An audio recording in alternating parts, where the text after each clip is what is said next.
Scott, how do you take it from here? Good morning, everybody. I am so excited to be back here in Sacramento, California.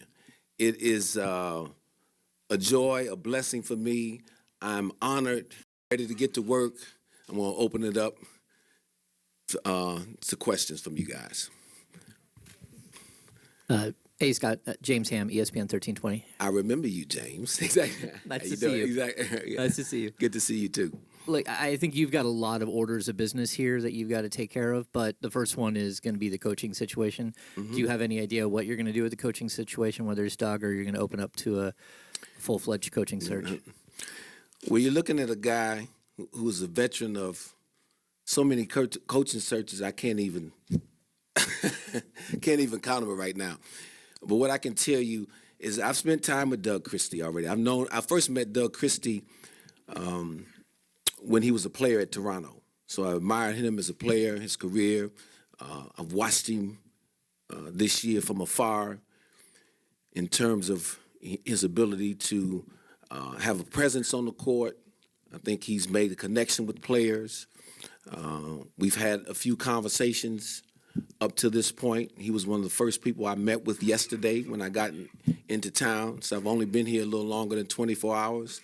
With that said, my phone has incessantly rang for interest in this job. So I'm going to have a few more conversations in and around about this job.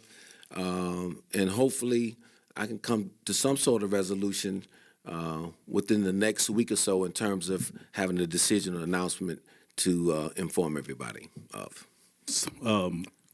Just want to know. I get your name, sir. Sorry, Tony O'Ray Harvey, please. This need, I think everybody in this room probably would agree to it, that there's not a true point guard on the roster. Also, as I assess it from afar, I think we need to add more length and athleticism to this group to enhance some of the talent that's here. So that's, from that standpoint, that's kind of what I'm looking at doing right now. And the second part of your question was the identity. Any successful pro sports organization, or any company for that matter, has to have an identity. And that's one thing that I don't see here yet, but that's what I'm all about, is establishing an identity. What does it mean to be a Sacramento Kings player? To play here, we're going to require toughness. We want a defensive orientation. We got to play extremely hard, and we got to play together on the offensive end. Share the game is what I like to say. We got to be professional. We got to be disciplined, and we got to have accountability. And so if you fit that profile, you'll see guys wearing that Kings jersey. If not, then we'll figure out how to get guys in here that do. And a line that you may hear me say, and you may have heard this before, I am looking for volunteers to that, not hostages. Hi, Scott. Does that create an awkward moment? I mean, obviously you're always such a straight shooter, and I just now hear Zach LaVine is on your roster, and imagine you've had a chance to speak with him. Absolutely, I've had a chance to speak with Zach. I knew Zach a little bit well before I took this job. You know, when he was a young player at UCLA when he was coming out, I obviously scouted him and watched him a lot. Terrific talent, athletic, nearly a career 40% three-point shooter.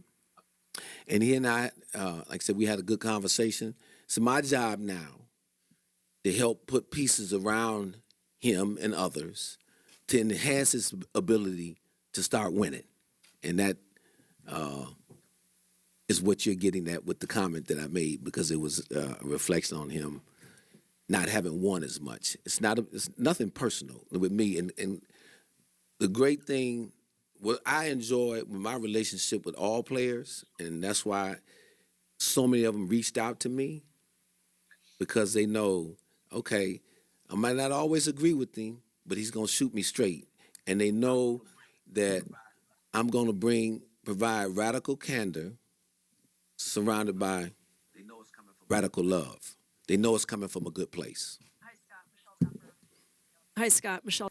Hi, Scott. Michelle again, over here in the back. Just curious. Oh, okay. right here. All right. With all this, just how closely are you going to be working with Vivek with all of these decisions? Has he given you full control to say, I'm going to hire the coach, I'm going to add these players to the roster, or do you plan to work with him? Look, obviously Vivek owns the team, and I've worked with Vivek before, and I enjoy a very healthy and positive relationship with him. But make no mistake, he has empowered me to lead this team and make critical decisions.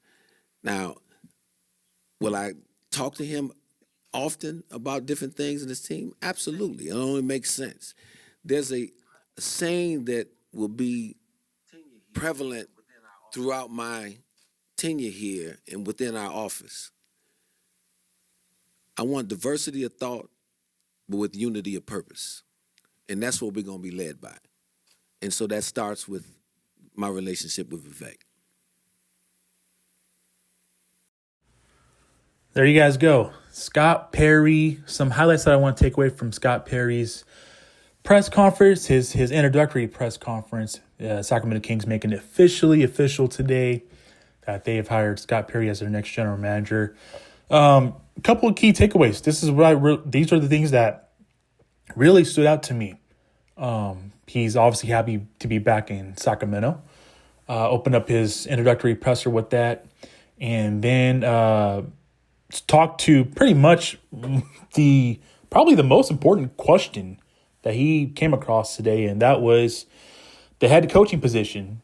The vibe that I got away from his answer was, I'm not committed to Doug Christie, and I am taking some calls.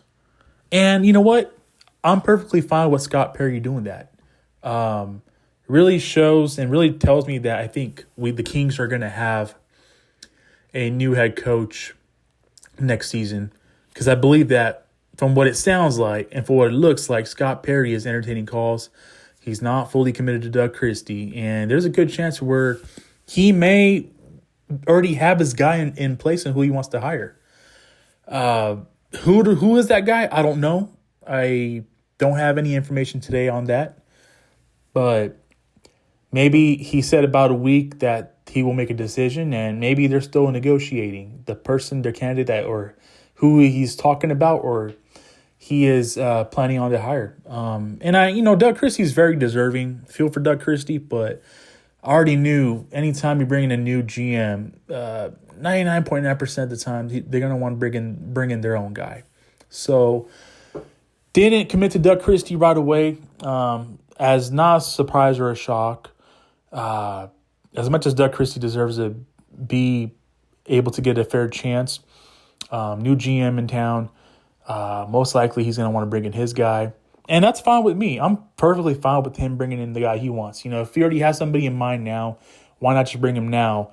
Why bring it back with Doug Christie for half of a season next year, and we're for terrible before the trade deadline by next year? Doug Christie will probably get the boot by then. So you know what? To save all that for Doug Christie, why not just bring in the guy he wants now, is what I'm saying. So that's pretty much stood out to me. That's what he made it clear, that he will be taking calls. So there's no Doug Christie commitment. And then he talked about, Zach LaVine and how talented he is as a player. And I guess there's like a podcast leak, a clip of him talking pretty bad about LaVine and how he's not a winning player and whatnot. But obviously he backtracked to that, and he said that, look, that was a different time. Obviously I've had good conversations with him within the week, and I'm going to get with him and the rest of the players this summer, and just making sure that we're both aligned on the same page, and which is very important, because Zach LaVine is one of your best players. He's one of your star players on the team, and you got to make sure that you're aligned and on the same page with one of your stars. And I think that he did mention that his job and goal is to put winning pieces around Zach LaVine and others. So that gets to my next takeaway, is that I think that they're not going to – I don't think he's going to tear it down. I know everybody's prompting and asking for a full-on tear-down and rebuild. Just based on this conference, man, I don't see it. I just don't see a full-on reboot. I feel like they are going to retool the roster. And what I mean by that is they are going to put pieces around Domas, DeRozan, and Levine, with him coming out saying that we need a true point guard and we need some athleticism. So that's kind of what I took away from that part. And I wouldn't be surprised if the Kings do run it back, give this another go with the full-on camp and with the new head coach possibly, and with the retool roster. Give this core a chance with some pieces around them, and that means getting a true point guard and getting some athleticism to help out defensively. And then lastly, but not least, we got to talk about Vivek Ranadive. Of course, the big elephant in the room. They were at. He was asked if he will have full control of decisions, and he said that Vivek has empowered me to make the basketball decisions, but obviously there's things that I'm going to run by Vivek because he, at the end of the day, he is the owner. And to his credit, yes, I agree, he is the owner. The owner needs to know what the hell is going on with this team. So in terms of basketball operations and decisions, he has said that he has the decision-making ability in that aspect. But obviously, with decisions, there's going to be some things that he's going to have to bring to the ownership. And he's going to have to bring to Vivek's attention. So, I want to hear from you guys. I'm curious to see what you guys have to say about this. Let me know your guys' thoughts on this. I'm excited for Scott Perry. He must be a good person, and he obviously has a resume that speaks, highly around him when it comes to agents and players around the league. He's got a good track record as well. I mean, he built that New York Knickerbockers team down in New York, and I'm excited to see what he does with the Kings. Just based on the vibe that I got from this press, he's obviously excited to be back here, and he's looking forward to just sustaining winning and having that consistency of winning. Because obviously it's been constant change. I mean, there was a little stable there for a couple of seasons the last 3 years. But I think, if anything, Perry's trying to bring back that consistency and winning back at that level. And I think he's going to do everything he can to get this current core in place, retooled with some pieces around them, and try to get this team back in the playoffs next season. So with that being said, let me know what you guys have to say about this, or let me know your guys' thoughts on this. A couple of takeaways I want to share from today's presser. Greatly appreciate you guys tuning in, man. Thank you so much. It means a lot to me. If you guys are not following me on X, please follow me on X, at Sacktown Pete. Really active on there at all my social media platforms. So, yeah, shoot me a follow. I appreciate you guys. If you're new to this channel, welcome to the channel. Please hit the like and subscribe. I'll greatly appreciate it. And I will catch you guys in my next video.